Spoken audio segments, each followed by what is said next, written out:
My thesis is a short animated documentary called Static. This 10-minute film shares the perspective of victims of an online harassment campaign called Gamergate, which targeted feminists speaking out against the institutionalized misogyny in the video game industry. The story is told through audio interviews explaining the movement and through digital black and white, frame-by-frame animation that plays over the audio. Since the 80s, the video game industry has been dominated by predominantly white male game developers making games for white male consumers. With a recent resurgence in independent games made by women, queer people, people of color, and other underrepresented populations, the video game industry has been facing an identity crisis. Out of this conflict comes Gamergate, an organized online campaign that targets individuals the movement has determined is ruining gaming. My documentary focuses on 3 victims of the Gamergate campaign: Zoe Quinn, Anita Sarkeesian, and Brianna Wu.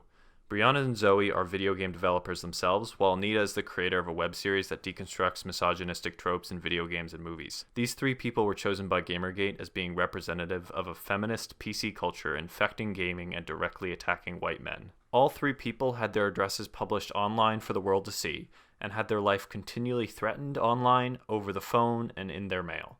They were forced to shelter in their homes or move out altogether, and had to completely pull themselves away from the spotlight for fear of being physically hurt by Gamergaters. I came across this idea after becoming interested in telling a story about the internet, and particularly the politics of gender in online communities. The culture of the video game community stood out to me as interesting, as I had very limited prior knowledge of the culture or of video games in general. I also was interested in applying modern techniques of animation and editing seen in online documentaries distributed by the New York Opdocs, Fox, and Vice. In particular, I took animation inspiration from a series distributed by the New York Times called Conception. The series sampled audio from real people recounting stories of parenthood and visualized their emotions with abstract animation. The subjects I interviewed for Static expressed a great deal of sadness and anxiety when retelling the story of the hate group, and I tried to capture those emotions with my animation. The subjects that I interviewed included academics, gamers, and victims of the movement, with a majority of my subjects being femme-identifying. With my interviews, I focused on serving as an objective mediator, so I kept my questions really open-ended. Because there is no narrator in the piece, the subjects that I interviewed really drove the focus of the story. I recorded the interviews mostly on the phone and put together a basic outline of what the film would look like just with the audio. Next, I drew out each frame of the movie on Photoshop, animated it there, then took it into After Effects for any other needed animation and applied any needed visual effects, and then I composed all the full composition together in a Premiere file and combined the audio and the visuals there. Since 2015, the 3 main targets of Gamergate have chosen to not appear in any more content about the campaign, meaning that I wasn't able to interview them over the phone. So I sampled clips from videos and podcasts online where they described their personal perspective of being a victim of this harassment campaign, and I avoided putting their audio in a context that may manipulate or change their original meaning. I also made sure to take audio from videos where the subjects were sharing their perspective without an outside interviewer questioning them, so that meant TED Talks and other talks that they'd written and performed. I made that choice because I found that many news interviews that I took audio from had interviewers asking really pointed questions, leaving the subjects with limited ways of responding. I figured that if I couldn't interview these 3 people in person, I could get as close as possible to representing their actual words.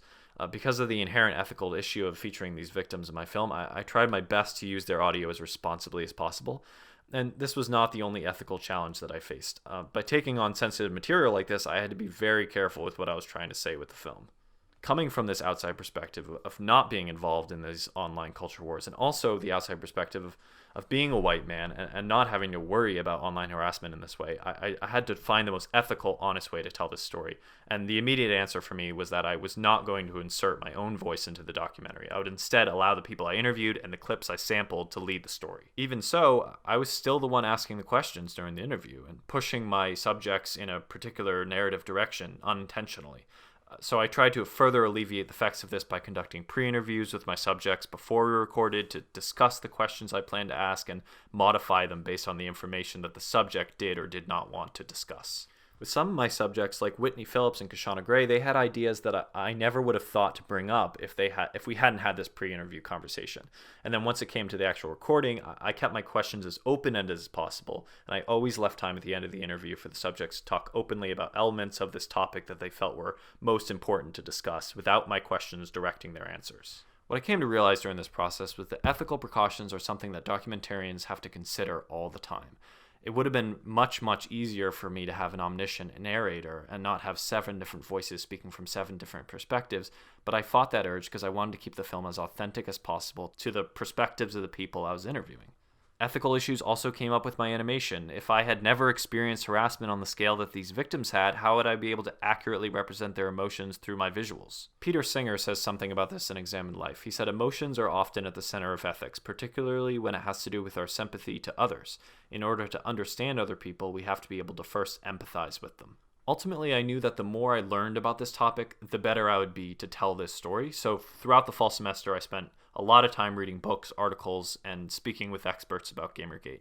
But I also knew that basing my film in the emotional experience of these victims would allow the audience to better empathize with them and understand this whole complicated situation better.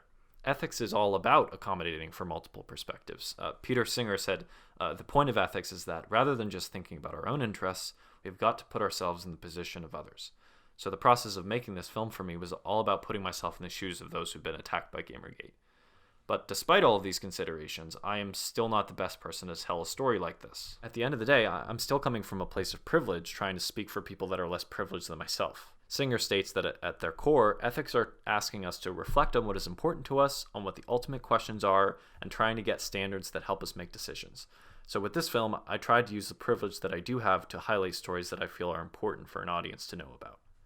In the end, I want this documentary to be a chance for an audience to empathize with victims in online communities who have been profoundly overlooked by mainstream media. They deserve to have their stories told in their own words, as does the movement fighting back against Gamergate and the sexist double standard that exists in the foundation of online communities. I want this to be an enlightening, educational experience for an audience.